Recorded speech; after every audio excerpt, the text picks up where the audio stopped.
أعوذ بالله من الشيطان الرجيم. بسم الله الرحمن الرحيم.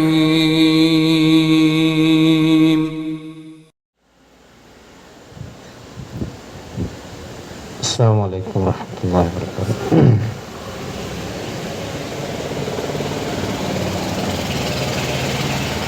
الحمد لله والصلاة والسلام على رسول الله وعلى آله وأصحابه ومن والاه أما بعد. ബഹുമാനരായ സഹോദരന്മാരെ, സഹോദരികളെ, അല്ലാഹു സുബ്ഹാനഹു വ തആലയുടെ നിയമനിർദ്ദേശങ്ങൾ പാലിക്കുവാൻ ശ്രദ്ധിക്കണം എന്ന് ഓർമ്മപ്പെടുത്തുകയാണ്. സൂറത്തുൽ അംബിയ ആണ് നമ്മൾ വിശദീകരിച്ചുകൊണ്ടിരിക്കുന്നത്. സൂറത്തുൽ അംബിയയിലെ ഇബ്രാഹിം നബി അലൈഹി സ്വലാത്തു വസ്സലാമയുമായി ബന്ധപ്പെട്ട ചരിത്രം 69 ആയത്തുകൾ നമ്മൾ വിശദീകരിച്ചു. ഇബ്രാഹിം നബി അലൈഹി സ്വലാത്തു വസ്സലാമയെ തീയിലിട്ട സംഭവമാണ് നമ്മൾ അവസാനം പറഞ്ഞു നിർത്തിയത്. ആ തീക്കുണ്ടാരത്തിൽ നിന്ന് ഇബ്രാഹിം നബി അലൈഹി സ്വലാത്തു വസ്സലാമയെ അള്ളാഹു രക്ഷപ്പെടുത്തുകയും അത്ഭുതകരമായ വിധം രക്ഷപ്പെടുത്തുകയും അതിനുശേഷമുള്ള സംഭവങ്ങളാണ് വിശദീകരിക്കുന്നത്. അഊദു ബില്ലാഹി മിനശ് ശൈത്താനിർ റജീം.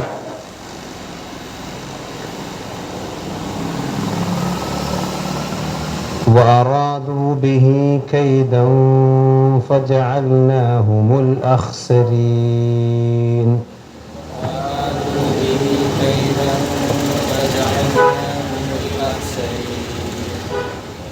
وأرادوا به كيدا فجعلناهم الأخسرين.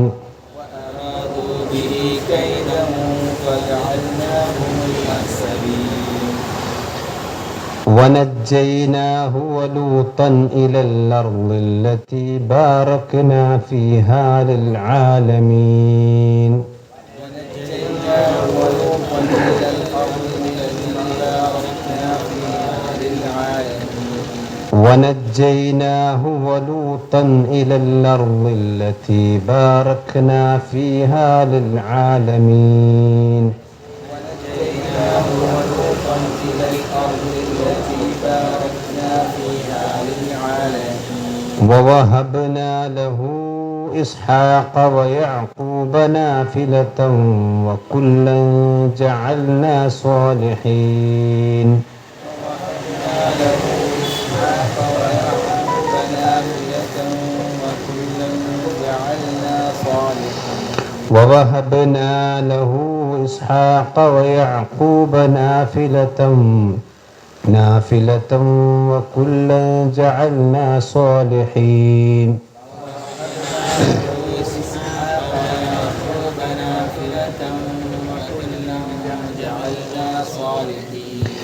وجعلناهم أئمة يهدون بأمرنا وأوحينا إليهم فعل الخيرات.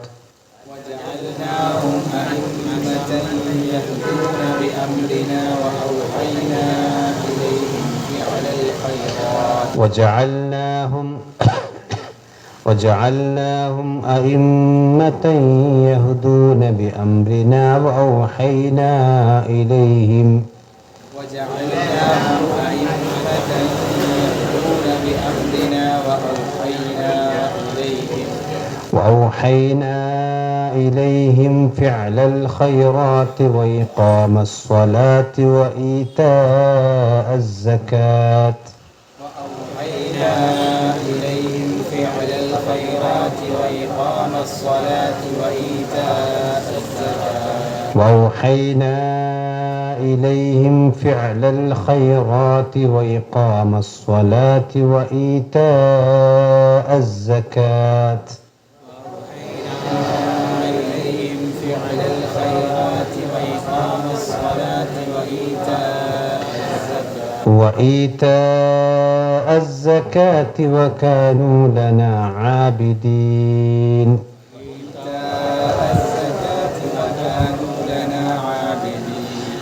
وإيتاء الزكاة وكانوا لنا عابدين.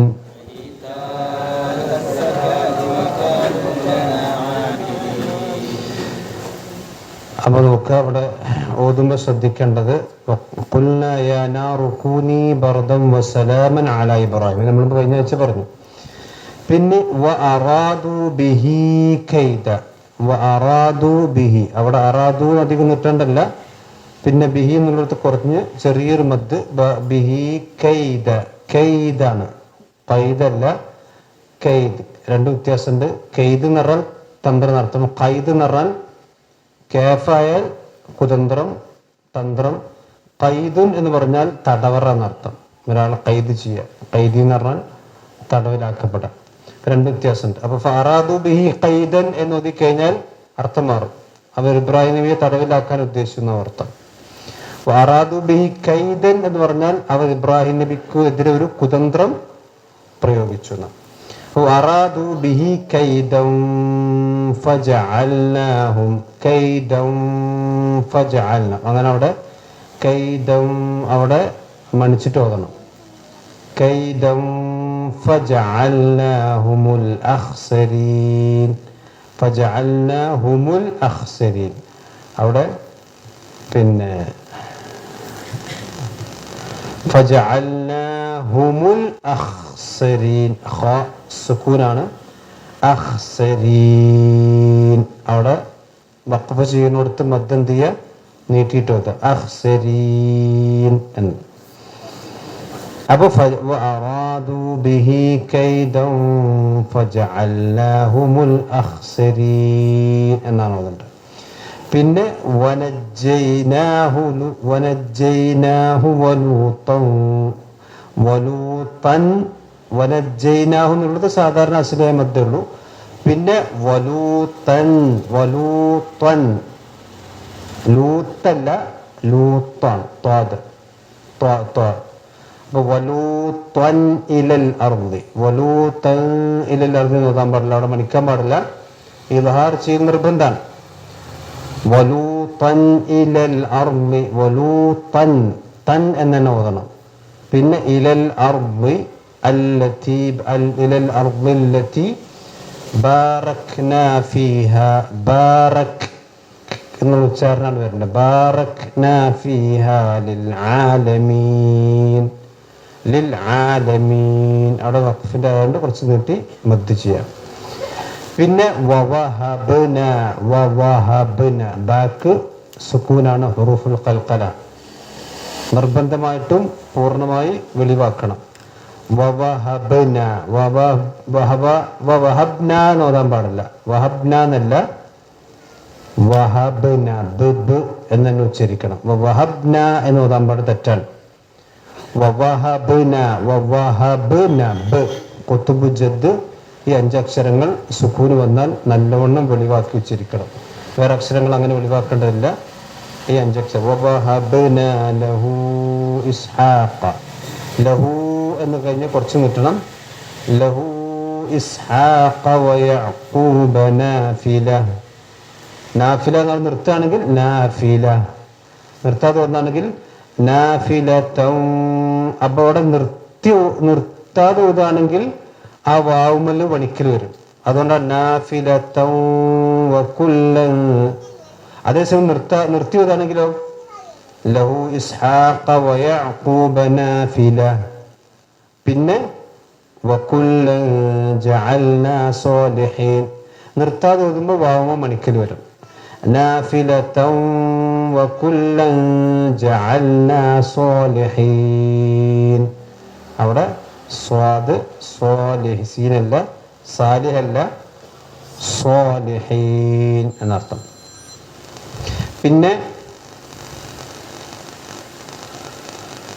പിന്നുള്ളത് വജഅൽനാഹും അഇമ്മതൻ യഹ്ദൂന, അഇമ്മതൻ അയിമ്മത്തൻ യഹ്ദു. അയിമ്മ മാ എന്നുള്ളതിന് മണിക്കലുണ്ട്. അയിമ്മത്തൻ യഹ്ദൂന ബിഅംരിന. പിന്നെ വഊഹൈനാ ഇലൈഹിം. അവിടെ ഊഹൈനാ എന്നുള്ളത് എന്ത് ചെയ്യണം? എന്നിട്ടണം ഫിഅലൽ ഖൈറാത്ത് വഇഖാമസ് സ്വലാത്തി വഇതാഅസ് സകാത്ത്. വഇഖാമസ് സ്വലാത്തി അവിടെ നിന്ന് അധികം നൂറ്റാണ്ടില്ല. പിന്നെ വഇതാഅസ് സകാത്ത്. വഇതാഅസ് സകാത്ത്. പിന്നെ നിർത്താതെ അതാണെങ്കിൽ വഇതാഅസ് സകാത്തി വകാനൂ ലനാ ആബിദീൻ. അപ്പൊ ഇതാണ് ഓതുമ്പോൾ ശ്രദ്ധിക്കാനുള്ള കാര്യങ്ങൾ. ഇനി അള്ളാഹു സുബ്ഹാനഹു വ തആല ഇവിടെ പറഞ്ഞെന്താ വെച്ചാൽ 69-ാമത്തെ ആയത്തിൽ പറഞ്ഞു ഇബ്രാഹിം നബി അലൈഹി സ്വലാത്തു വസ്സലാമക്ക് അള്ളാഹു സുബ്ഹാനഹു വ തആല ആ തീയിനെ ഒരു ബർദൻ സലാമാക്കിക്കൊണ്ട് കൊടുത്തു. എന്നിട്ട് അള്ളാഹ് പറയുന്നു അറാദു ബിഹി കൈദൻ. അങ്ങനെ ഇബ്രാഹിം നബി അലൈഹി സ്വലാത്തു വസ്സലാമക്കെതിരെ അവരൊരു കുതന്ത്രം പ്രയോഗിച്ചു. അത് ഇബ്രാഹിം നബി അലൈഹി സ്വലാത്തു വസ്സലാമയെ കൊല്ലാൻ വേണ്ടി അവർ തീരുമാനിച്ചു. പക്ഷേ ഫജഅൽനാഹുമുൽ അഖ്സരീൻ. ആ കൊല്ലാൻ വേണ്ടി തീരുമാനിച്ച അവരെ നാം ഖാസിരീങ്ങളാക്കി, നഷ്ടകാരികളാക്കി. കാരണം ഒരു പ്രവാചകനെ വധിക്കാൻ ശ്രമിക്കുക എന്ന് പറഞ്ഞാൽ ആ ഉമ്മത്തിന്റെ നാശമാണ് അതിലൂടെ വരുന്നത്. മനസ്സിലായില്ലേ? ഒരു പ്രവാചകനെ അധിക്ഷേപിക്കുക, അല്ലെങ്കിൽ ഒരു പ്രവാചകനെ പരിഹസിക്കുക, പ്രവാചകന്മാരെ വധിക്കാൻ ശ്രമിക്കുക, ഇതൊക്കെ ഏത് കാലഘട്ടത്തിലും ഉണ്ടായിട്ടുള്ള കാര്യമാണ്. ആ പ്രവാചകന്മാർക്കെതിരെ എന്തെങ്കിലും ആരെങ്കിലും പ്രവർത്തിച്ചു കഴിഞ്ഞാൽ അവരെ നാം ഖാസിരീങ്ങളാക്കും. സ്വാഭാവികമായിക്കൊണ്ടും അവരെ നശിപ്പിക്കുന്ന അവസ്ഥ ഉണ്ടാവും. അപ്പൊ ഇബ്രാഹിം നബി നശിപ്പിക്കാൻ ഉദ്ദേശിച്ച ആളുകൾ അവർ സ്വയം നശിക്കുന്ന അവസ്ഥ ഉണ്ടായി. ഇതാണ് അല്ലാഹു സുബ്ഹാനഹു വ തആല പറഞ്ഞിട്ടുള്ളത്. ഇനി പിന്നെ പറയാണ് അല്ലാഹു സുബ്ഹാനഹു വ തആല ഇതിന് ശേഷം എന്ത് ചെയ്തു? അവരെ പിന്നെ ഇബ്രാഹിം നബി അലൈഹി സ്വലാത്തു വസ്സലാമെ രക്ഷപ്പെടുത്തുന്ന ചരിത്രമാണ് പിന്നീട് പറയുന്നത്. അതാണ് വനജ്ജൈനാഹു, നാം അദ്ദേഹത്തെ രക്ഷപ്പെടുത്തി. അദ്ദേഹം രക്ഷപ്പെട്ടു എന്നല്ല പറഞ്ഞത്, നാം അദ്ദേഹത്തെ രക്ഷപ്പെടുത്തി. അദ്ദേഹത്തെ മാത്രമല്ല വലൂത്തൻ, ലൂത്ത് നബി അലൈഹി സ്വലാത്തു വസ്സലാമയെയും രക്ഷപ്പെടുത്തുകയുണ്ടായി. അപ്പോൾ ലൂത്ത് നബി അലൈഹി സ്വലാത്തു വസ്സലാമയെ രക്ഷപ്പെടുത്തി എന്ന് പറഞ്ഞാൽ കാരണം എന്താ വെച്ചാൽ, നമുക്കറിയാം ഇബ്രാഹിം നബി അലൈഹി സ്വലാത്തു വസ്സലാമയുടെ അതേ കാലഘട്ടത്തിൽ തന്നെയാണ് ആരുണ്ടത്? ലൂത്ത് നബി ഉള്ളത്. ലൂത്ത് നബി അലൈഹി സ്വലാത്തു വസ്സലാമയുടെ അടുക്കലേക്ക് ആ സമുദായത്തെ നശിപ്പിക്കാൻ വേണ്ടി പോകുമ്പോഴാണല്ലോ ഇബ്രാഹിം നബി അലൈഹി സ്വലാത്തു വസ്സലാമിന്റെ അടുക്കിലേക്ക് ആര് വരുന്നത്? മലക്കൾ വരുന്നത്. സംഭവം അറിയാലോ. അപ്പൊ മലക്കൾ വന്നിട്ട് പിന്നെ അപരിചിതന്മാരായ ആളുകളായിട്ട് വന്നു. അങ്ങനെ ഇബ്രാഹിം നബി മുരിക്കുട്ടിനെ കറുത്ത്, അപ്പോഴാണ് ഇബ്രാഹിം നബി അലൈഹി സ്വലാത്തു വസ്സലാമക്ക് സന്തോഷ വാർത്ത കൊടുക്കുന്നത്, എന്ത്? കുഞ്ഞുണ്ടാകാൻ പോകണ്ട. അപ്പൊ ഇന്നാ ഉർസിൽന ഇലാ ഖൗമി ലൂത്ത്, ഞങ്ങൾ ലൂത്ത് നബി അലൈഹി സ്വലാത്തു വസ്സലാമിന്റെ ഖൗമിലേക്ക് പിന്നെ നിയോഗിക്കപ്പെട്ടവരാണ് എന്ന് ഇബ്രാഹിം നബി അലൈഹി സ്വലാത്തു വസ്സലാമയോട് മലക്കുകൾ പറയുന്നുണ്ട്. ഒരേ കാലഘട്ടത്തിലാണ്. അപ്പുറത്തപ്പുറം ഇറാഖിൽ തന്നെയാണ് രണ്ട് നബിമാർ ജീവിച്ചിട്ടുള്ളത്. പിന്നെ ഇബ്രാഹിം നബി അലൈഹി സ്വലാത്തു വസ്സലാമയുമായിക്കൊണ്ട് ചെറിയ കുടുംബ ബന്ധമുണ്ടെന്ന് പറയപ്പെടുന്നു. അത് പിന്നെ പല അഭിപ്രായങ്ങൾ അതിൽ കാണാൻ സാധിക്കുന്നുണ്ട്. ഏതായിരുന്നാലും തഫ്സീറിൽ പലതുണ്ട്. ഏതായാലും ഒരേ കാലഘട്ടത്തിൽ തന്നെ ജീവിച്ച ആളുകളായിരുന്നു ഇബ്രാഹിം നബി അലൈഹി സ്വലാത്തു വസ്സലാമയും പിന്നെ ലൂത്ത് നബി അലൈഹി സ്വലാത്തു വസ്സലാമയും. അങ്ങനെ ലൂത്ത് നബി അലൈഹി സ്വലാത്തു വസ്സലാമിന്റെ അടുക്കല് അദ്ദേഹത്തെയും നാം രക്ഷപ്പെടുത്തി. ഈ ലൂത്ത് നബി അലൈഹി സ്വലാത്തു വസ്സലാം ഉള്ളത് എവിടെയാണ്? പിന്നെ ഇബ്രാഹിം നബി അലൈഹി സ്വലാത്തു വസ്സലാമും ലൂത്ത് നബി അലൈഹി സ്വലാത്തു വസ്സലാം ഉള്ളത് ഇറാഖിലാണ്. ഇറാഖിൽ നിന്നാണ് അള്ളാഹു സുബ്ഹാനഹു വ തആല രക്ഷപ്പെടുത്തുന്നത്. ഈ ഇറാഖിന്റെ ഒരു പ്രത്യേകത ഉണ്ട്. നബി സല്ലല്ലാഹു അലൈഹി വസല്ലമ ഇറാഖ് ഇബ്രാഹിം നബി അലൈഹി സ്വലാത്തു വസ്സലാമിന്റെ ജന്മനാടാണ്. ആ ജന്മനാടിന് പിന്നെ ഇബ്രാഹിം നബി അലൈഹി സ്വലാത്തു ഹിജ്റ പോണതാണ് പിന്നെ പറഞ്ഞത്. ഈ ഇറാഖ് ഉൾക്കൊള്ളുന്ന പിന്നെ സ്ഥലത്തിന് പറയുന്ന പേരാണ് നജിദ് എന്ന് പറയും. നജിദ്.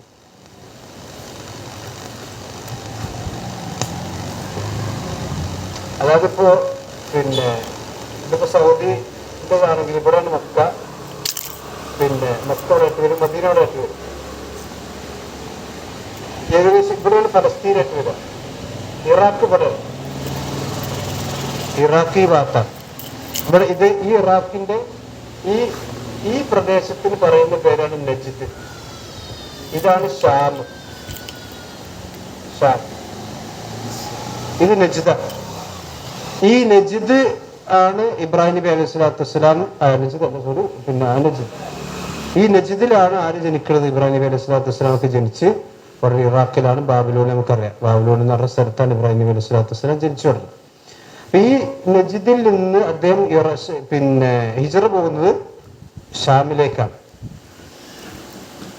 ഇബ്രാഹിം നബി അലൈഹി സ്വലാത്തു വസ്സലാമയും ലൂത്ത് നബി അലൈഹി സ്വലാത്തു വസ്സലാം ഹിജറ പോകാൻ വനജൈനാവ് എന്ന് പറഞ്ഞാൽ അവർ രണ്ടുപേരും രക്ഷപ്പെടുത്തി എന്ന് പറഞ്ഞാൽ അവരുടെ ഹിജറയ്ക്ക് വേണ്ടി കൽപ്പിക്കണം.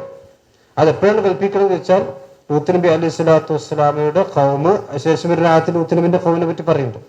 ലൂത്ത് നബി അലൈഹി സ്വലാത്തു വസ്സലാമയുടെ ഖൗമിനെ നശിപ്പിക്കാൻ വേണ്ടി ആ രാജ്യം മൊത്തം മറിക്കാൻ പോവാണ്.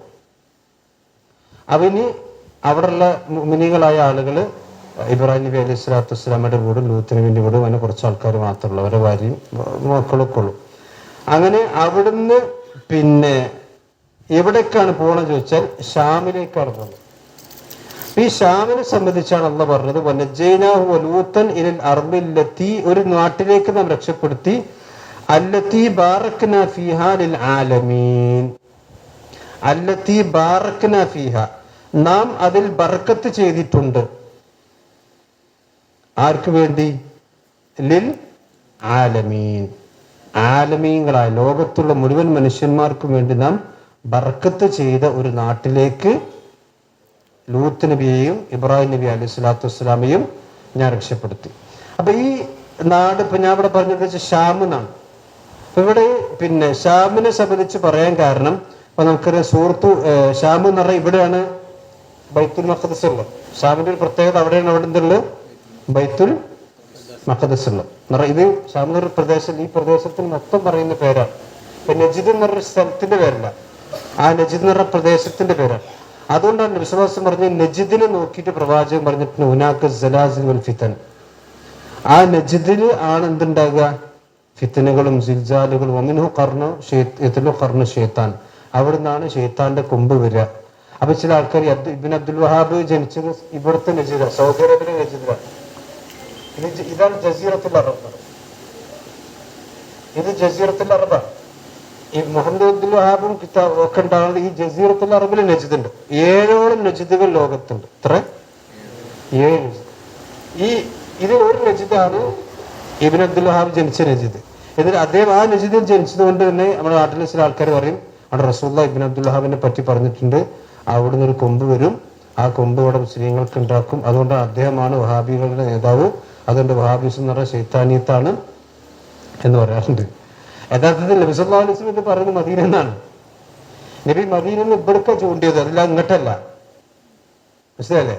മക്കയുടെ ഈ ഭാഗത്തേക്കല്ല.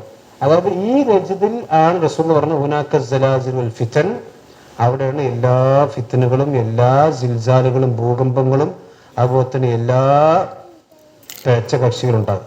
റസൂൽ പറഞ്ഞ 100% പുലർന്നിട്ടുണ്ട്. കാരണം ഈ നജിദിൽ നിന്നാണ് ആദ്യമായി ഷിയാക്കൾ ഉണ്ടായത്. ഈ നജിദ് ഉൾക്കൊള്ളുന്ന പ്രദേശം എന്ന് പറയുന്നത് ഇന്നത്തെ ഇറാൻ അടക്കമുള്ള സ്ഥലത്താണ്. ഇന്നത്തെ ഇറാൻ അടക്കമുള്ള സ്ഥലത്താണ് ഈ നജിദ് നടക്കുന്നത്. അപ്പൊ അവിടെ നിന്നാണ് ഷിയാക്കൾ ഉണ്ടായത്, അവിടെ നിന്നാണ് ഹദീസ് നിഷേധം ഉണ്ടായത്, അവിടെ നിന്നാണ് ഖദരിയാക്കൾ ഉണ്ടായത്. എല്ലാ പേച്ച കക്ഷികളും ഈ ഭാഗത്തു നിന്നുണ്ടായത്. ഇന്നും അവിടെ തന്നെയാണ് ഫിത്തനകൾ. മനസ്സിലായത്? എല്ലാ ഇസ്ലാമിന്റെ നമുക്കറിയാം ലോകത്തെ ഷിയാക്കളുടെ ഏറ്റവും വലിയ ആരാധനാ കേന്ദ്രം ഏതാണ്? ഇറാഖിലാണ്, നജിഫിൽ. അതായത് ഹുസൈൻ റളിയല്ലാഹു അൻഹുവിന്റെ ഖബറുണ്ട് എന്ന് അവർ വിശ്വസിക്കുന്ന ഇറാഖ്. ഹജ്ജിനേക്കാളും ഒരുപക്ഷെ ഹജ്ജിൻ്റെക്കാളും ആളവിടെ എത്തും. കാരണം ഷിയാക്കൾ ഹജ്ജിന് വരുന്ന പൊതുവെ കുറവാണ്. അവർ ഹജ്ജിന് പോകൽ എടുക്കാണ്. അത് യൂട്യൂബിലൊക്കെ വീഡിയോ എടുത്തൊക്കെ എത്ര ലക്ഷക്കണക്കിന് മനുഷ്യന്മാരാണ് ഈ ഇറാഖിലേക്ക് പോകുക. നമ്മൾ സാധാരണ നമ്മളിവിടുന്ന് ഹജ്ജിന് പോലില്ലേ, നമ്മുടെ നാട്ടിൽ ഷിയാക്കളില്ലാത്ത നമുക്കത് മനസ്സിലാകാത്തത്. ഷിയാക്കളെ സംബന്ധിച്ചിടത്തോളം ഹുസൈൻ റളിയല്ലാഹുവിന്റെ ഖബറാണ് അവർക്ക് കഅബയേക്കാൾ പുണ്യം. ഖബർ കർബലയിലല്ല, നജ്ഫിലാണ് ഖബർ. ഖബറിൽ വരെ കൊല്ലപ്പെട്ടതാണ്. നജിഫിലാണ് ഖബറുള്ളത്. അത് ഇറാഖിൽ തന്നെയാണ്. പക്ഷെ അവിടെ ഖബറില്ല എന്നുള്ളതാണ് ചരിത്ര യാഥാർത്ഥ്യം. അത് വേറെ വിഷയം. നമ്മുടെ നാട്ടിൽ പിന്നെ ഇറാഖിലല്ല, ഇറാഖ് അതെ, അത് ഇറാൻ ഷിയ രാഷ്ട്രമാണ്. പക്ഷെ ഷിയാക്കൾ അധികം ഉള്ളത് ഇറാഖിലുണ്ട്, ഇഷ്ടംപോലുണ്ട്. അതിപ്പോ നോക്കിക്കോ, പിന്നെ ഇവിടെ കുവൈത്തിൽ ഇഷ്ടംപോലെ ഷിയാക്കൾ, പക്ഷെ ഭരണ സുന്നികൾക്കാണ്. സൗദിയിലുണ്ടല്ലോ. പിന്നെ എത്രത്തെ വെച്ച് ഇറാഖില് സദ്ദാം ഹുസൈൻ്റെ ഏറ്റവും വലിയ എതിരാളികൾ ഷിയാക്കളായിരുന്നു. ഇറാഖിലാണ് ഖബറുള്ളത്. എന്താ പറയുക, അവരുടെ ഷിയാക്കളുടെ ഏറ്റവും വലിയ സിയാറത്ത് കേന്ദ്രം ഇറാഖിലാണ്. റസൂൽ പറഞ്ഞ അവിടെയാണ് ഫിത്തന, ഫിത്തന ഇന്ന് അവിടെ തന്നെയാണ്. ആ യൂട്യൂബിൽ എന്ത് നോക്കി കഴിഞ്ഞാൽ കാണാം. അതിൻ്റെ അവരുടെ ഈ പിന്നെ കർബലയുടെ ഈ മുഹറമിന്റെ സമയം ഉണ്ടല്ലോ, മുഹറം 10 സമയത്ത് ലോകത്തുള്ള ഏതാണ്ട് എല്ലാ ഷിയാക്കളും അവിടെ എത്തും. ഭയങ്കരമായ ആഘോഷമായിരിക്കും. ആഘോഷം എന്ന് പറഞ്ഞാൽ നമ്മളെ ഹജ്ജിനെ പോലത്തെ.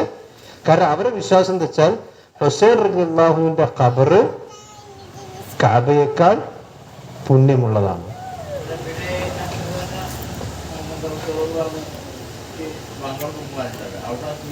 അഷ്ഹദന്ന വലിയും റസൂലുള്ളാഹി എന്ന് പറയും, അഷ്ഹദന്ന അലിയും വലിയുള്ളാഹി എന്ന് പറയും. അതുപോലെ ബാങ്കിലൊക്കെ വ്യത്യാസമുണ്ട്. ഞാൻ പറഞ്ഞത് വെച്ചാൽ പിന്നെ ഈ റസൂൽ പറഞ്ഞ ഇവിടെ ഇറാൻ ഇതാണ്. അവർ ഇബ്രാഹിം നബി അലൈഹി സ്വലാത്തു വസ്സലാം അവിടുന്ന് ഇതിന് പോയിട്ട് ഷാമിലേക്കാണ്. അപ്പൊ ഈ ഷാമിനെ സംബന്ധിച്ചാണ് അള്ളാഹ് പറഞ്ഞത് അല്ലത്തി ബാറക്ന ഫിഹാ ലിൽ ആലമീൻ. അപ്പൊ അത് നമുക്ക് സൂറത്തു ഇസ്രായിൽ കാണാം. ഏകദേശം അവിടെ 10 വരെ. ഈ ഷാം എന്ന് പറയുന്ന പ്രദേശമാണ് ബൈത്തുൽ മഖ്ദിസ് ഉള്ള പ്രദേശം. ബൈത്തുൽ മഖ്ദിസ് ഉള്ള ഫലസ്തീൻ അടക്കമുള്ള പ്രദേശം ഷാമാണ്. ഇവിടെ ബാറക്ന ഫിഹാ ലിൽ ആലമീൻ എന്ന് പറഞ്ഞില്ലേ, അതിപ്പോ നോക്കിക്കോ, സൂറത്തു ഇസ്രായിലെ സൂറത്ത് ഇസ്രായിൽ 1-ാമത്തെ ആയത്തിൽ കാണാം, സുബ്ഹാനല്ലദീ അസ്റാ ബിഅബ്ദിഹി ലൈലൻ മിനൽ മസ്ജിദിൽ ഹറാം ഇലൽ മസ്ജിദിൽ അഖ്സല്ലദീ ബാറക്നാ ഹൗലഹു. കണ്ടോ? അപ്പൊ നാം ബർക്കത്ത് കൊടുത്ത പ്രദേശമാണ് ഇവിടെ പലസ്തീൻ. ആ പലസ്തീനിലേക്കാണ്, പലസ്തീന്റെ സ്ഥലത്തേക്കാണ് ആര് പോണ ഹിജ്റ? ഇബ്രാഹിം നബി അലൈഹി സ്വലാത്തു വസ്സലാം ഹിജ്റ പോകണം. ഇതൊരു അഭിപ്രായം. പക്ഷെ ചില പണ്ഡിതന്മാർ പറഞ്ഞു വെച്ചാൽ മക്കയിലേക്കാണ് ഹിജ്റ പോയത്. കാരണം മക്കയെ സംബന്ധിച്ചിടത്തോളം ബാറക്കൻ പിന്നെ എന്ന പോലെ വൈദ്യം അലിന്നാസിൽ ലദീബി ബക്കത്ത മുബാറക്കൻ എന്ന് പറഞ്ഞില്ലേ, ലദീബി ബക്കത്ത മുബാറക്കൻ. അവ മക്കയും ബർക്കത്തുള്ളതാണ്, ഷാം ബർക്കത്തുള്ളതാണ്. അതിനെന്താ വെച്ചിപ്പോ അത് രണ്ട് പറഞ്ഞാലും തെറ്റല്ല. കാരണം ഇബ്രാഹിം നബി അലൈഹി സ്വലാത്തു വസ്സലാം ഹിജ്റ പോയത് ഇങ്ങനെയാണ്. അതായത് ഇവിടുന്ന് ഈ ലജ്ജിന്റെ ഭാഗത്ത് നിന്ന് ഇങ്ങനെ പോയത് ഹറാം എന്ന് പറഞ്ഞ സ്ഥലം. ഇവിടുന്നാണ് ഇബ്രാഹിം നബി അലൈഹി സ്വലാത്തു വസ്സലാം ഹിജ്റ പോകുമ്പോൾ ഇബ്രാഹിം നബിന്റെ ഭാര്യ ഒരു പിന്നെ രാജാവിന്റെ അടുത്ത് പോയ സംഭവമൊക്കെ നമുക്ക് പറഞ്ഞിട്ടുണ്ട് അല്ലേ? ആ സംഭവമൊക്കെ ഹറാം എന്ന് പറഞ്ഞ സ്ഥലത്ത് നിന്നുണ്ടായിരുന്നു. അത് കഴിഞ്ഞിട്ട് ഇബ്രാഹിം നബി അലൈഹി സ്വലാത്തു വസ്സലാം ഇവിടേക്ക് ഷാമിക്ക് പോവാം. അപ്പൊ ഷാമിലേക്ക് പോയ ഇബ്രാഹിം നബി സ്വലാത്തു വസ്സലാം പിന്നീട് മക്കത്ത് വന്നിട്ടുണ്ടല്ലോ. പിന്നെ മക്കത്ത് വന്നിട്ടില്ലേ? ഇബ്രാഹിം നബി പിന്നെ മക്കത്ത് വന്നിട്ടല്ലേ കാബ ഉണ്ടാക്കണേ, അത് സംശയമില്ലല്ലോ. അപ്പൊ ഈ മക്കയിലേക്ക് പോയി എന്ന് പറഞ്ഞതും ഷാമിലേക്ക് പോയി എന്ന് പറഞ്ഞ വൈരുദ്ധ്യമൊന്നുമില്ല. രണ്ടിടത്തും എന്ത് ചെയ്തിട്ടുണ്ട്? ഇബ്രാഹിം നബി സ്വലാത്തു വസ്സലാം പോയിട്ടുണ്ട്, മക്കയിലേക്കും പോയിട്ടുണ്ട്. പക്ഷെ ആദ്യത്തെ ഹിജ്റ നടക്കുന്നത് ഷാമിലേക്ക്. ഈ ഷാമിന്റെ പ്രത്യേകതകൾ പറഞ്ഞു അല്ലാഹു സുബ്ഹാനഹു വ തആല പറഞ്ഞത് വെച്ചാൽ അല്ലത്തി ബാറക്നാ ഫീഹാ ലിൽ ആലമീൻ, ലോകത്തിന് അതിൽ ബർക്കത്തുണ്ട്. അതിൽ ബർക്കത്ത് എന്ന് പറഞ്ഞാൽ ഒന്നാമത്തെ ബർക്കത്ത് അവിടെയാണ് ബൈത്തുൽ മഖ്ദിസ് ഉള്ളത്. ബൈത്തുൽ മഖ്ദിസിന് എന്താ പ്രത്യേകത? നമ്മുടെ ഒന്നാമത്തെ കാബയാണ്. ഒന്നാമത്തെ ഖിബില. ബൈത്തുൽ മഖ്ദിസ് ആരുണ്ടാക്കിയതാ?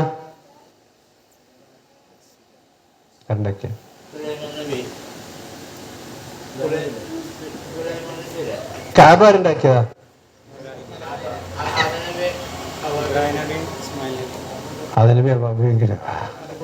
ഇബ്രാഹിം നബി അലൈഹി സ്വലാത്തു വസ്സലാം കാബയുടെ അസ്ഥിവാരത്തിൽ നിന്ന് ഇബ്രാഹിമുൽ ഖവാഇദ മിനൽ ബൈത്ത് ഇന്ന അവ്വല ബൈത്തിൻ വുദിഅ ലിന്നാസ് ലല്ലദീ ബിബക്കത മുബാറകൻ. ഭൂമിയിലെ ഒന്നാമത്തെ ഭവനമാണ് അള്ളാഹനെ ആരാധിക്കാൻ ഉണ്ടാക്കിയ ഭവനാണത്. ഇബ്രാഹിം നബി അലൈഹി സ്വലാത്തു വസ്സലാം മുമ്പ് നബിമാരുണ്ടോ ഇല്ലേ? ഉണ്ടോ? ഓല അള്ളാഹനെ ആരാധിച്ചിട്ടുണ്ടോ ഇല്ലേ? ഉണ്ട്. ഓൾക്ക് നിസ്കാരം ഉണ്ടായിട്ടുണ്ടോ ഇല്ലേ? ഉണ്ട്. നിസ്കാരം എല്ലാ ഉമ്മത്തിനുണ്ട്. ഇബാദത്ത് നിസ്കാരം എല്ലാ ഉമ്മത്തിനുണ്ട്.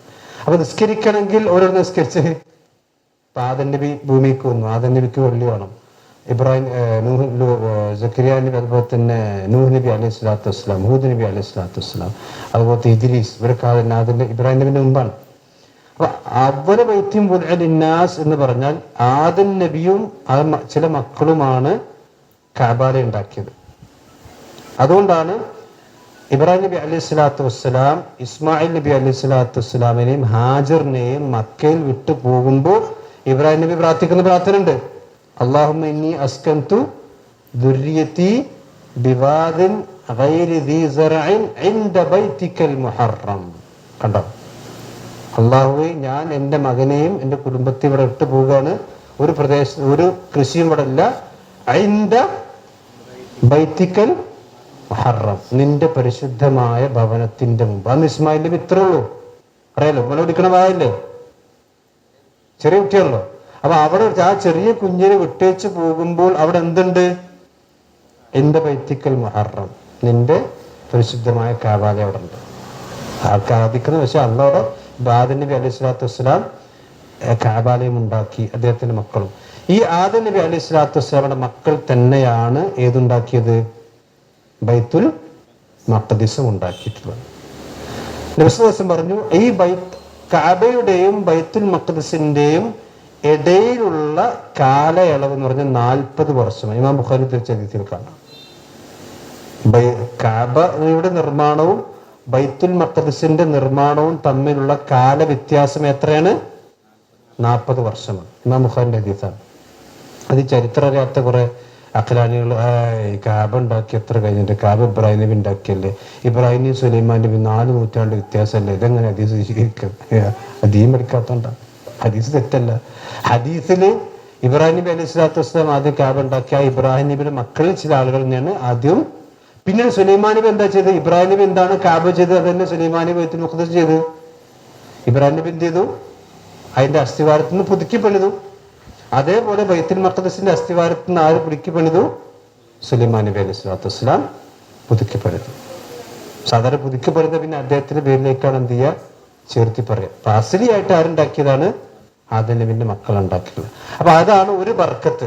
ഏത്? ഷാമിനുള്ളൊരു ബർക്കത്ത്. എന്താണ്? ബാറക്കന എന്ന് പറഞ്ഞില്ലേ? അല്ലത്തി ബാറക്കന ഫിഹാലിൽ ആലിം എന്ന് പറഞ്ഞില്ലേ? ലോകത്തിന്റെ എല്ലാവർക്കും ഒരു ബർക്കത്ത്. എന്താണ്? അവിടെയാണ് കഅബ ഒന്നാമത്തെ ഖിബിലുള്ളത്. രണ്ടാമത്തെ ബർക്കത്ത് എന്താ വെച്ചാൽ നമുക്കറിയാം, പിന്നെ അമ്പിയാക്കന്മാർ ഒരുപാട് ജീവിച്ച നാടാണ് ഫലസ്തീൻ. മൂസാ നബി അലൈഹി സ്വലാത്തു വസ്സലാമയുടെ ഖബർ എവിടെ ഉണ്ട്?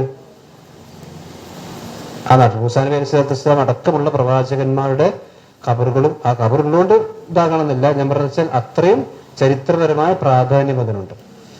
ഈസാ നബി അലൈഹി സ്വലാത്തു വസ്സലാം രണ്ടാമത് ഇറങ്ങി വരുന്നത് എവിടെയായിരിക്കും? ഷാമിലാണ്. ഈസാ നബി അലൈഹി സ്വലാത്തു വസ്സലാം ഇറങ്ങി വരുമല്ലോ. ശനി മരിച്ചണോ? മുമ്പ് പറഞ്ഞല്ലോ, ഇവിടെ ആയത്ത് വിശദീകരിച്ച് പറഞ്ഞിട്ടുണ്ട്. ശനി മരിച്ചിട്ടില്ല. അപ്പൊ ഈസാ നബി അലൈഹി സ്വലാത്തു വസ്സലാം രണ്ടാമത് ഇറങ്ങി വരുന്നത് ഷാമിലായിരിക്കും. ഏത് സമയത്ത് ഇറങ്ങി വരിക? ഉച്ചക്ക? ഏത് സമയത്ത് ഈസാ നബി ഇറങ്ങി വരിക? സുബൈന്റെ സമയത്ത്. എപ്പോ? സുബൈ നിസ്കാരത്തിന് വരിക. അത് കടന്നുറങ്ങി കിട്ടൂല. മനസ്സിലായില്ലേ? സുബൈ ജമാഅത്തിന്റെ സമയത്താണ്. പിന്നെ മസ്ജിദ് മുആവിയ എന്ന പള്ളിയുണ്ട് ഷാമിൽ. ഇന്ന പള്ളിയുണ്ട് വെള്ള മുനാരത്തിൽ, വൽ ബനാറത്തുൽ ബൈള, വെള്ള മുനാരത്തിലാണ് ഈസാ നബി അലൈഹി സ്വലാത്തു വസ്സലാം ഇറങ്ങി വരിക. മനസ്സിലായില്ലേ? അൽ മനാറത്തുൽ ബൈള, അൽ മസ്ജിദുൽ അമവി അല്ലെങ്കിൽ മസ്ജിദ് മുആവിയ. ഈ സിറിയയുടെ ആക്രമണത്തിൽ ഇതിന്റെ ആ മുനാര തകർന്നിരുന്നു. പിന്നെ ഇത് ഇപ്പൊ അത് രണ്ടാമത് ഉണ്ടാക്കിയിട്ടുണ്ട്. ഈ ഷിയാക്കളെ ഖാദിയാനികളെ സംബന്ധിച്ചിടത്തോളം എന്താ വെച്ചാല് അവർ പറഞ്ഞു ഈസാ നബി ഇനി വരൂല എന്നാണല്ലോ. ഈസാ നബിയാണ് ആര്? മിർസ. അതുകൊണ്ട് എല്ലാ ഖാദിയാനികളെ പള്ളി നിങ്ങൾ നോക്കണ്ടേ, ഈ പിന്നെ ഷാമിലുള്ള റസൂൽ ഈ ഈസാ നബി ഇറങ്ങി വരും എന്നൊരു മനാറുണ്ടല്ലോ, ആ മിനാരം, ആ മുനാരത്തിന്റെ അതേ ഷേപ്പിലാണ് എല്ലാ ഖാദിയാനികളും പള്ളി ഉണ്ടാക്കുക. കാരണം എന്താ വെച്ചാൽ ഈസാ നബി ഇറങ്ങിയെന്ന മുനാർ എവിടെയാണ്, നമ്മുടെ അടുത്താണ് ഇറങ്ങിയിട്ടുള്ളത് അറിയിക്കാൻ വേണ്ടിയിട്ട്.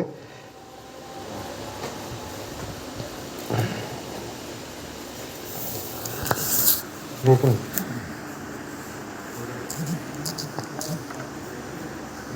അവരുണ്ടാകുക അതിനെപ്പറ്റി കൂടുതൽ പഠിച്ചാൽ വിരാന്താക്കും. പിന്നെ ഈ ഫ്രീമേഴ്സിനെ സംബന്ധിച്ച് പഠിച്ചാൽ അപ്പൊ എത്ര മനസ്സിലാക്കുക, അവര് പിന്നെ ദജ്ജാലിനെ ആരാധിക്കുന്നവരാണ്.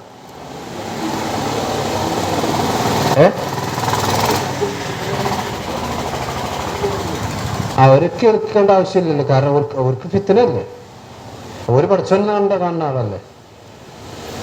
ഫിത്തന മുഅ്മിനീങ്ങൾക്ക് ഉണ്ടാവുക. ദജ്ജാലിനെ അംഗീകരിക്കുന്നവർക്ക് ദജ്ജാൽ ഇഷ്ടം പോലെ വാരിപ്പോരി കൊടുക്കും, അപ്പൊ അവർക്ക് ഫിത്തന ഉണ്ടാവില്ല. ആ ദജ്ജാലിനെ അംഗീകരിക്കുന്നവർക്ക് ഫിത്തന ഉണ്ടാവില്ലല്ലോ. അപ്പൊ ഇബ്ലീസിനെ അംഗീകരിക്കുന്നവർക്ക് ഇബ്ലീസിനെ ഇഷ്ടമല്ലേ, അവൻ ശത്രുവല്ലേ, പിന്നെ മിത്രല്ലേ. ഔലിയാഹും ഷെയ്ത്താന്നല്ല അവന്റെ ഔലിയ വലിയല്ലേ. ഈ ഇവിടുന്നാണ് ദജ്ജാൽ വരിക. പക്ഷെ അവൻ കൊല്ലപ്പെടുന്ന എവിടെ വെച്ചിട്ടായിരിക്കും? ഷാമെന്നാണ്. ഷാമില് ബൈത്തുൽ മഖ്ദിസിന്റെ അടുത്ത്, ബൈത്തുൽ മഖ്ദിസിന്റെ അടുത്ത്, പിന്നെ ഇപ്പൊ ഇസ്രായേലിനോട് ചേർന്നിട്ടുള്ള പ്രദേശം ബാബുൽ ലുദ് എന്ന് പറയും. ഇസ്രായേലിനോട് ചേർന്നിട്ടുള്ള പ്രദേശമാണ്. അവിടെ ഒരു എയർപോർട്ടാണ് ഉള്ളത്, ബാബുൽ ലുദ് ഉള്ളത്, മുമ്പ് പറഞ്ഞിട്ടുണ്ട്. അപ്പൊ അവിടെ വെച്ചിട്ടാണ്. അപ്പൊ അതും ഒരു ബർക്കത്താണ്. അതായത് ദജ്ജാലിന്റെ വധം നടക്കുന്ന സ്ഥലം ഷാമിൽ വെച്ചായിരിക്കും. അങ്ങനെ ഒരുപാട് ബർക്കത്തുകൾ, അതുപോലെ തന്നെ അവിടുത്തെ മരങ്ങള്, ഇങ്ങനെയൊക്കെ ഒരുപാട് ബർക്കത്തുകൾ പിന്നെ ഇതിൽ കാണാൻ കഴിയും. അപ്പൊ അങ്ങനെയുള്ള സ്ഥലത്തേക്കാണ് അള്ളാഹു സുബ്ഹാനഹു വ തആല ഇബ്രാഹിം നബി അലൈഹി സ്വലാത്തു വസ്സലാമയെ ഹിജ്റ പറഞ്ഞയച്ചത്. അപ്പൊ ഹിജ്റ നമ്മൾ മനസ്സിലാക്കേണ്ടത് വെച്ചാൽ, ഇത് ഇബ്രാഹിം നബി ഹിജ്റ പോകാൻ, ഹിജ്റ പോകാൻ പറഞ്ഞ സ്ഥലം നമ്മൾ സാധാരണ പറയുന്നുണ്ടല്ലോ, ചട്ടീന്ന് അടുപ്പിക്ക് ചാടുക. ചട്ടീന്ന് അടുപ്പിക്ക് ചാടുക എന്തല്ല, ഹിജ്റ അല്ല. മനസ്സിലായി? അതായത് ഒരു സ്ഥലത്തൊരു പ്രയാസമുണ്ട്, ആ പ്രയാസത്തിന് രക്ഷപ്പെട്ടിട്ട് നമ്മൾ അതിനെക്കാട്ടിൽ അടുങ്ങുന്ന സ്ഥലത്തേക്ക് പോയാൽ അതിന്റെ പേരല്ല എന്ത്, ഹിജ്റ എന്ന് പറഞ്ഞാൽ. സാധാരണ ചട്ടീന് അടുപ്പിലായിട്ട് ചൂടല്ലേ, അപ്പൊ ചട്ടീന്ന് അടുപ്പിക്ക് ചാടലല്ല, എന്തല്ല അതിന് ഹിജ്റ. ചില ആൾക്കാർ പറയാം നമ്മൾക്ക് ഇന്ത്യയിൽ നിന്ന് ഹിജ്റ പോകണം, എവിടേക്ക് ഇന്ത്യയെ പോലെയുള്ള ഇതിപ്പോ നോക്കിങ്ങള്, ഇതുപോലത്തെ ഒരു ക്ലാസ്സും കാര്യങ്ങളും ഇന്ത്യ രാജ്യത്ത് നടക്കാൻ പറ്റും. നമുക്കിവിടെ പരസ്യമായ ദാവത്ത് നടത്താൻ പറ്റും. പലപ്പോഴും ഈ ഇസ്ലാമിക രാജ്യങ്ങളിൽ പറയപ്പെടുന്ന സ്ഥലങ്ങൾ അതിൻ്റെതായ നിയമങ്ങൾ കാര്യങ്ങളുണ്ട്, ഔഖാഫ് നടത്തുന്നുണ്ട്. പക്ഷെ ഇത്ര സ്വതന്ത്രമായിട്ട് കൊടുപ്പം നടത്താൻ എന്ത് ചെയ്യില്ല, കഴിഞ്ഞു വന്നു. പക്ഷെ ഇസ്ലാമിക രാജ്യത്തിന് അതിൻ്റെ ഒരുപാട് മെച്ചങ്ങളുണ്ട്, അൽഹംദുലില്ലാഹ്. പക്ഷെ നമ്മളെ സംബന്ധിച്ചിടത്തോളം ഇത് നമുക്കൊരു അനുഗ്രഹമാണ്. ഇപ്പം നമ്മൾ ഇസ്ലാമിക രാജ്യത്താണെങ്കിൽ നമുക്ക് വേറെ രൂപത്തിൽ ദാവത്ത് നടത്താം, അത് വേറെ വിഷയം. അപ്പൊ നമുക്ക് ഇപ്പോൾ ഉള്ള സ്വാതന്ത്ര്യം വിട്ടിട്ട് എല്ലാവർക്കും ഹിജ്റ പോകാൻ നിർബന്ധമാണെങ്കിൽ എല്ലാവർക്കും നിർബന്ധമല്ലേ? നിസ്കരിക്കുന്ന ഒരാൾക്ക് നിർബന്ധമാണ്, എല്ലാവർക്കും നിർബന്ധമല്ലേ? അപ്പൊ നിങ്ങൾ ചിന്തിച്ച് നോക്കി, ഇന്ത്യയിൽ നിന്ന് ഇപ്പൊ എല്ലാവർക്കും ഹിജ്റ പോകാം, എവിടുക്കാ പോവുക? നമുക്ക് പിന്നെ വല്ല ഉഗാണ്ടയിലൊക്കെ മരുഭൂമി ഉണ്ടാക്കിയിട്ട് അവിടെ രാജ്യം വേറെ ഉണ്ടാക്കേണ്ടി വരും. കാര്യം ഈ ഇന്ത്യ രാജ്യത്താണ് ഏറ്റവും കൂടുതൽ മുസ്ലിങ്ങളുള്ളത്. ലോകത്തെ ഏറ്റവും കൂടുതൽ ജനസംഖ്യ ഉള്ള രാജ്യം ഇന്ത്യ അല്ലേ? ഈ ഇന്ത്യ രാജ്യത്തെ മുസ്ലിങ്ങളുടെ ജനസംഖ്യ എല്ലാവരും കൂടി ഉൾക്കൊള്ളാൻ പറ്റിയ രാജ്യം ലോകത്തുണ്ടോ?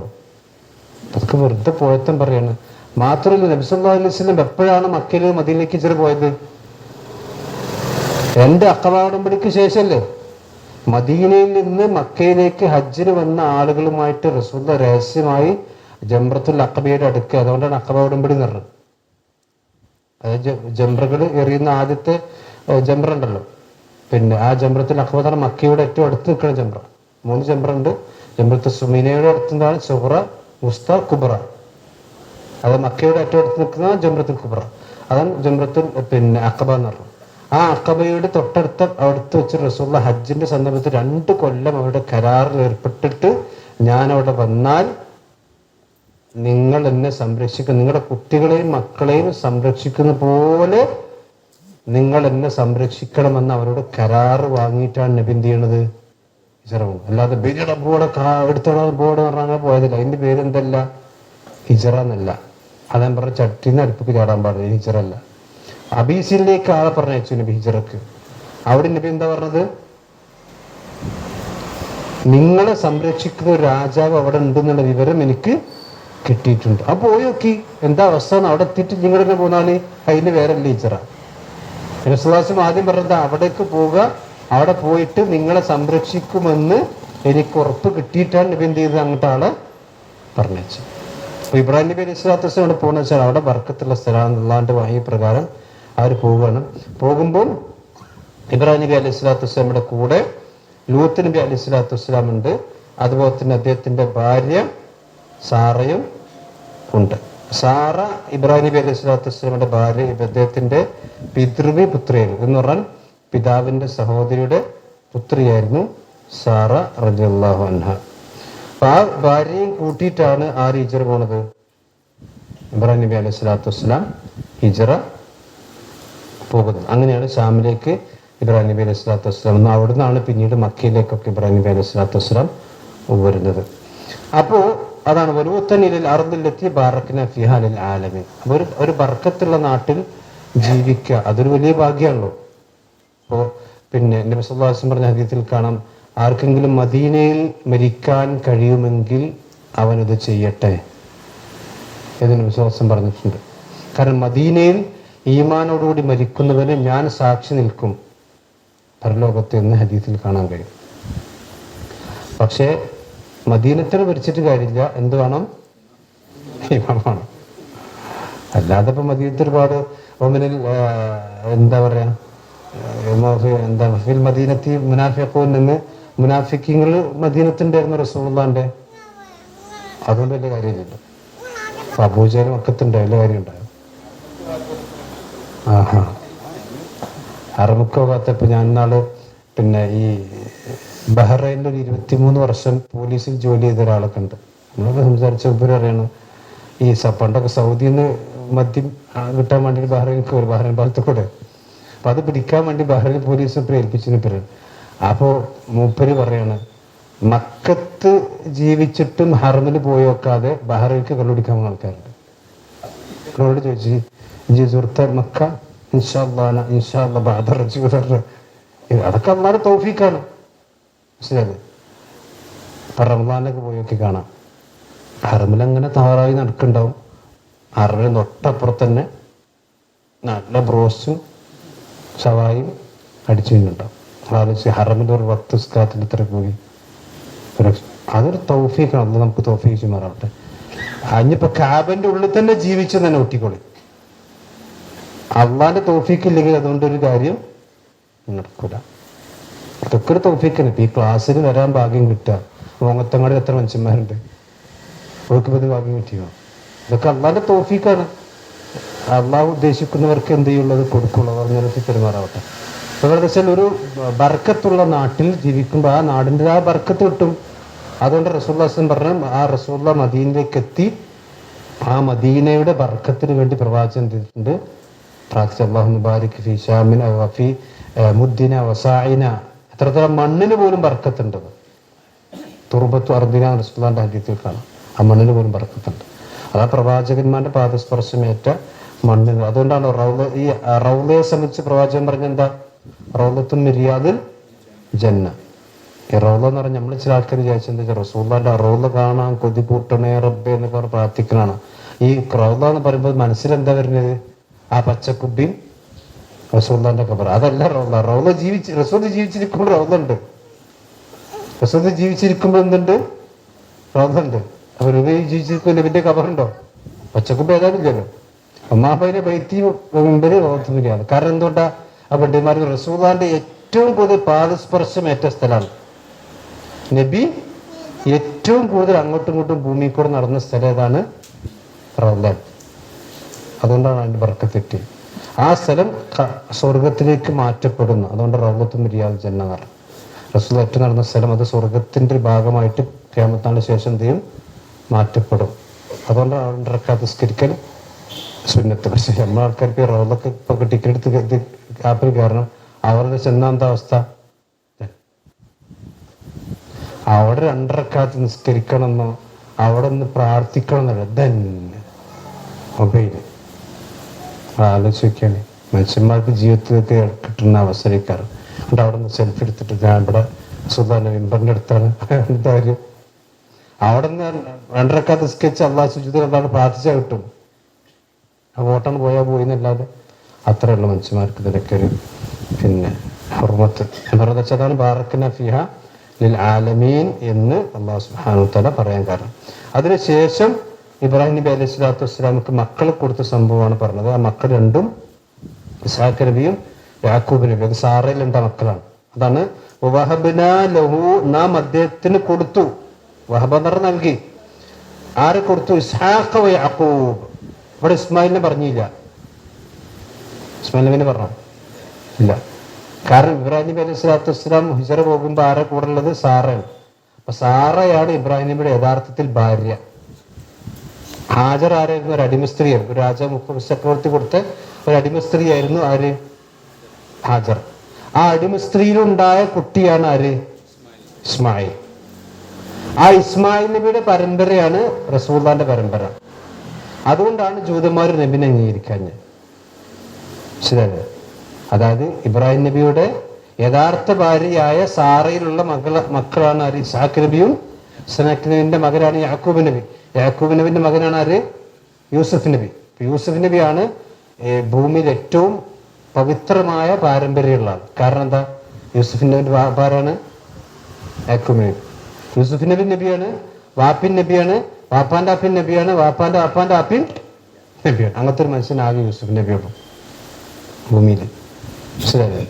അതൊരു തൗഫീഖാണ്. അതേ സമയത്ത് സാറയിലുള്ള മകനല്ല ആര്? ഇസ്മായിൽ നബി അലൈഹി സ്വലാത്തു വസ്സലാം. അതാണ് വിഷയം. അതുകൊണ്ടാണ് പിന്നെ വഹബ്നാ ലഹു ഇസ്ഹാഖ വ യഅഖൂബ നാഫിലതൻ. യാക്കൂബ് നബി ഇസ്ഹാഖ് നബിയുടെ മകനാണ് യാക്കൂബ് നബി അലൈഹി സ്വലാത്തു വസ്സലാം. അതാണ് നാഫിലത്ത് എന്ന് പറഞ്ഞത്. നാഫിലത്ത് എന്ന് പറഞ്ഞാൽ എന്താ? അധികമായി. നാഫിലത്ത് എന്ന് പറഞ്ഞാൽ സുന്നത്തായി എന്നറിയില്ലേ? നഫിൽ എന്ന് പറഞ്ഞാൽ സുന്നത്ത് എന്ന് പറഞ്ഞാൽ അധികമായി, സിയാദത്തൻ. അപ്പൊ ഇബ്രാഹിം നബിക്ക് ഒരു മകനെയും കൊടുത്തു, പേരക്കുട്ടിനെയും കൊടുത്തു. എന്നിട്ട് വകുല്ലൻ ജഅൽനാ സ്വാലിഹീൻ, തന്റെ മക്കളൊക്കെ അള്ളാഹു വകുല്ലൻ ജഅൽനാ സ്വാലിഹീൻ. അത് ശരിക്കും നമ്മൾ മനസ്സിലാക്കണം. വകുല്ലൻ എല്ലാവരെയും നാം സ്വാലിഹാക്കി. അപ്പൊ നമ്മള് ഇപ്പൊ നമുക്ക് മക്കൾക്ക് പ്രാർത്ഥിക്കാം. മക്കളെ റബ്ബനാ ഹബ് ലനാ മിൻ അസ്വാജിനൊക്കെ പ്രാർത്ഥിക്കണ്ടല്ലോ. അള്ളാഹ് പറഞ്ഞത് അവർ സ്വാലിഹായി എന്നല്ല, നാം അവരെ സ്വാലിഹ്യങ്ങളാക്കി. അള്ളാണ് നമ്മളെ മക്കൾക്ക് നമ്മൾ ചിലപ്പോൾ വിചാരിച്ച സ്വാലിഹ ആകണമെന്നില്ല, പക്ഷെ നമ്മൾ പ്രവർത്തിക്കണം. എന്നാലും അതിനേക്കാൾ കൂടുതൽ പടച്ചോനാണ് എന്ത് ചെയ്യേണ്ടത്? ആക്കണം. അതുകൊണ്ടാണ് അമ്പിയാക്കന്മാരെ പല മക്കള് പ്രവാചകന്മാരായതുണ്ട്, വ്യാപാരി കഴിച്ചുപോയതുണ്ട്. വകുല്ലൻ ജഅൽനാ, നാം എല്ലാവരെയും ആക്കി സ്വാലിഹ്യങ്ങളാക്കി മാറ്റി. അള്ളാഹു നമ്മുടെ മക്കളെയും സ്വാലിഹ്യങ്ങളാക്കി തീർക്കുമാറാകട്ടെ. വകുല്ലൻ ജഅൽനാ സ്വാലിഹീൻ, നാം എല്ലാവരെയും സ്വാലിഹ്യങ്ങളാക്കിയിരിക്കുന്നു. അപ്പോൾ ഒരു പിതാവിനെ സംബന്ധിച്ചിടത്തോളം ഏറ്റവും വലിയ കൺകുളിർമ തന്നെയാണ് സ്വന്തം മക്കളിലൂടെ ഉണ്ടാകുന്നത്. സ്വന്തം മക്കളാണല്ലോ തൻ്റെ അനന്തരാഗാമികളായിട്ട് അറിയപ്പെടുക. അതുകൊണ്ട് അൽ ഔലാദു മിൻ കസ്ബിഹി, സ്വന്തം മക്കൾ അവൻ്റെ കസ്ബിൽപ്പെട്ടതാണ് എന്ന് നബി സല്ലല്ലാഹു അലൈഹി വസല്ലമ പറയാൻ കാരണം ഇൻഷാ അല്ലാഹ് ബാക്കി നമുക്ക് പിന്നീട് വിശദീകരിക്കാം. ഏതായിരുന്നാലും ഇതാണ് ഈ 2-3 ആയത്തുകൾ അല്ലാഹ് പറഞ്ഞിട്ടുള്ളത്. വഅറാദു ബിഹി കൈദൻ ഫജഅൽനാഹു മിൻ അഖ്സരീൻ വനജ്ജയ്നാഹു വലൂതൻ ഇലൽ അർദില്ലതി ബാറക്നാ ഫീഹാ ലിൽ ആലമീൻ. ആ സ്ഥലം ഷാമാണ്. ആ ഷാമിന് പ്രത്യേകത നമ്മൾ പറഞ്ഞു. വഹബ്നാ ലഹു, അദ്ദേഹത്തിന് നാം നൽകി. ഇസ്ഹാഖിനെ നാം നൽകി. ഇബ്രാഹിം നബിക്ക് കുട്ടി ഉണ്ടാണ് 80-ാമത്തെ വയസ്സിലാട്ടോ. ഇസ്ഹാഖ് നബി ഉണ്ടാണ് എവിടെയാണ്? 80-ാമത്തെ വയസ്സിലാണ്. കാരണം ഇത് ഒരു പരീക്ഷ നൽകി. അള്ളാഹിന്റെ ഖലീലാണ്, പക്ഷെ മക്കളില്ല. പക്ഷെ ഇബ്രാഹിം നബി ആരോട് പ്രാർത്ഥിച്ചില്ല? ഒരുപാട് മക്കളുള്ള, ഏറ്റവും കൂടുതൽ മക്കളുള്ള ആദം നബി അല്ലേ? നമ്മളൊക്കെ ആരെ മക്കളാ? ആദം മക്കളല്ലേ? പഠിച്ചവൻ ആദം നബി ഞങ്ങൾക്ക് എത്ര മക്കളുണ്ട്? ഇപ്പൊ ആദം നബിയെ തവസ്സുലാക്കിയിട്ട് അല്ലെങ്കിൽ ആദം നബിനോട് ഇസ്തിഗാസ ചെയ്തിട്ട് ഇബ്രാഹിം നബി പ്രാർത്ഥിച്ചില്ല. അതിൻ്റെ ആവശ്യമില്ല. അള്ളാഹിനോട് പറയാം. അങ്ങനെ അള്ളാഹു ആണ് അദ്ദേഹത്തിന് മക്കളെ കൊടുത്തത്.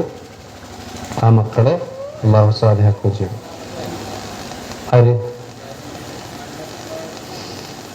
അപ്പൊ ലബത്ത് പറയാൻ കഴിയില്ല. പിന്നെ 80-ാമത്തെ വയസ്സിലാണ് ചില തഫ്സീറിൽ കാണാൻ കഴിയും. ഇസ്ഹാഖ് നബി. അത് കഴിഞ്ഞിട്ടാണ് പിന്നെ ഇസ്മായിൽ നബി അലൈഹി സ്വലാത്തു വസ്സലാം ഉണ്ടാണ്. പക്ഷെ അർക്കാൻ കൊണ്ടത് ഇസ്മായിൽ നബി അലൈഹി സ്വലാത്തു വസ്സലാമിനാണ്. പക്ഷെ ക്രിസ്ത്യാനികളും ഖാദിയാനികളും ഒക്കെ പറഞ്ഞ് എവിടെ വെച്ചാൽ ഇസ്ഹാഖ് നബിനാണ്. കാരണം ഇസ്ഹാഖ് നബീനെ അർത്താല് ഒരു മറ്റേ സാറിന്റെ മകനാവുള്ളൂ. ഇസ്മായിൽ നബിനെ അർത്ഥം പറഞ്ഞാൽ ആ ഒരു ഊക്കംഗീകരിക്കാൻ കഴിയില്ല. അതുകൊണ്ടാണ് ക്രിസ്ത്യാനികളും ജൂതന്മാരും ഒക്കെ പറഞ്ഞത് മദ്ബൂഹ ആരാണ്? അർക്കപ്പെട്ട് കൊണ്ടുപോയത് ആരെയാണ്? ഇസ്ഹാഖ് നബിനെയാണ്, ഇസ്മായിൽ നബിനല്ല. അതേ പാരമ്പര്യമാണ് ഖാദിയാനികൾക്കുള്ളത്. കാരണം ജൂതന്മാർ ക്രിസ്ത്യാനി എന്താ പറഞ്ഞ അല്ല പോലും പറഞ്ഞു. പക്ഷെ ശരിക്കുള്ള വിശ്വാസം എന്താ വെച്ചാൽ ഇസ്മായിൽ നബിനെയാണ് അറക്കാൻ കൊണ്ടുപോയിട്ടുള്ളത്. അതാണ് ആ വിഷയത്തിൽ പറയുന്നത്. പക്ഷേ നമുക്ക് ബാക്കി അടുത്ത ആഴ്ച വിശദീകരിക്കാം. അള്ളാഹുവിൻ്റെ ദീൻ കൂടുതൽ പഠിക്കാനും മനസ്സിലാക്കാനും അള്ളാഹു നമുക്കെല്ലാം തൗഫീഖ് നൽകുമാറാവട്ടെ. സുബ്ഹാനക്കല്ലാഹി വബിഹംദിക അശ്ഹദു അല്ലാ ഇലാഹ ഇല്ല അൻത അസ്തഗ്ഫിറുക വഅതൂബു ഇലൈക്. അസ്സലാമു അലൈക്കും വറഹ്മത്തുള്ളാഹി വബറകാതുഹു.